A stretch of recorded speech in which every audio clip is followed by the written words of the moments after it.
Sabe aquela ideia de que a ciência moderna é, bom, moderna? E se não fosse bem assim?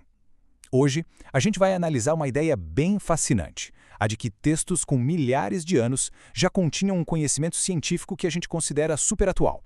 A pergunta que não quer calar e que vai guiar nossa análise é exatamente esta: será que é possível que escritos tão antigos tivessem informações científicas que só foram confirmadas milênios depois? É uma ideia no mínimo intrigante e é nela que a gente vai mergulhar agora.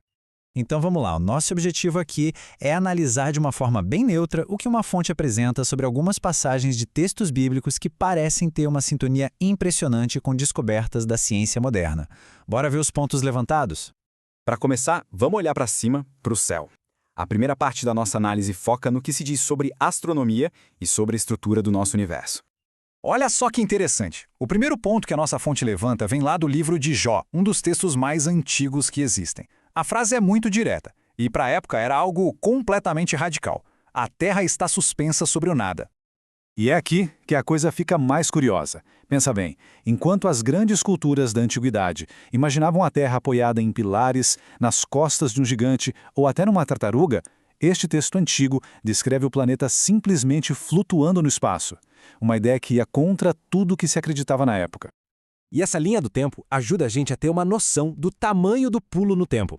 Existe um vão de mais de 3.000 anos entre o que foi escrito em Jó e a lei da gravitação de Newton, que finalmente explicou como isso era possível.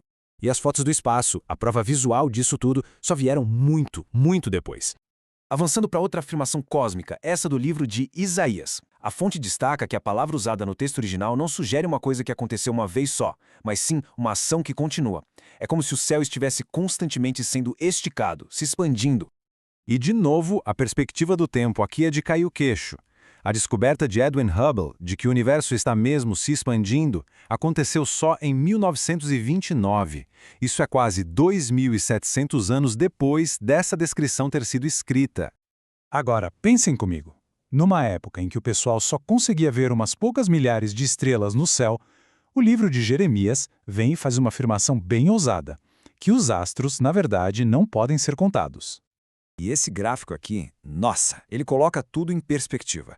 A olho nu a gente vê o quê? Umas 6.000 estrelas, com sorte, mas isso não é nada. Só na nossa galáxia, a Via Láctea, a gente tem uns 400 bilhões de estrelas. E galáxias no universo, a estimativa é de 2 trilhões. De repente, a palavra incontável parece uma descrição bem precisa, né? Beleza? Já olhamos para o espaço, agora vamos voltar o nosso foco aqui para casa, para o nosso planeta.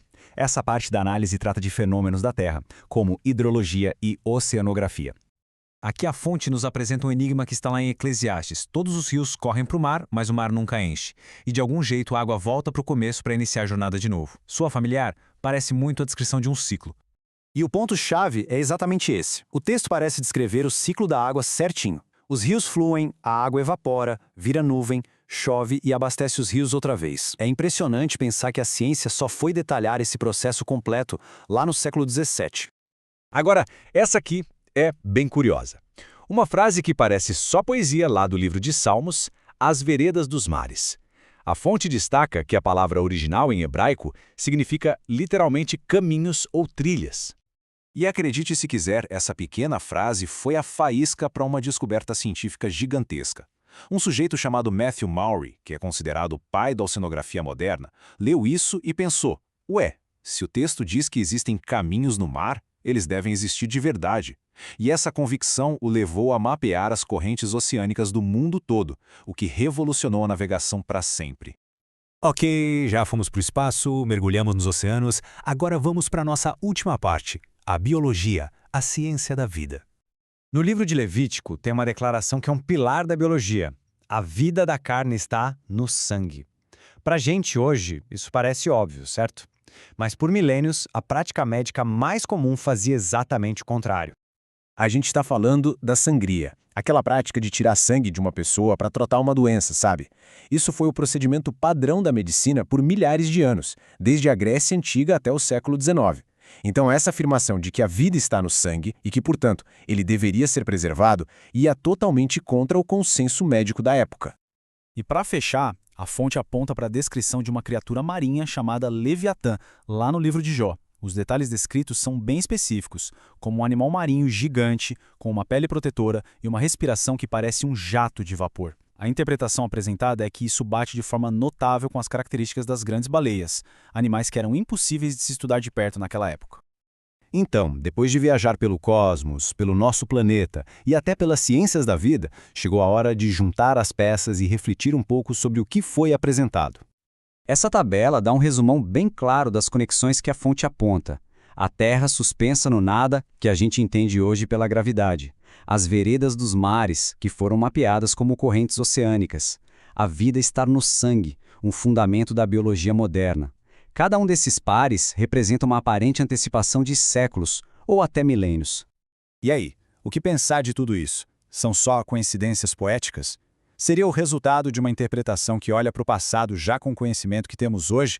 Ou seria algum tipo de evidência de um conhecimento antecipado? A fonte nos apresentou os dados. A reflexão sobre o que eles significam? Bom, essa continua. Valeu pela companhia.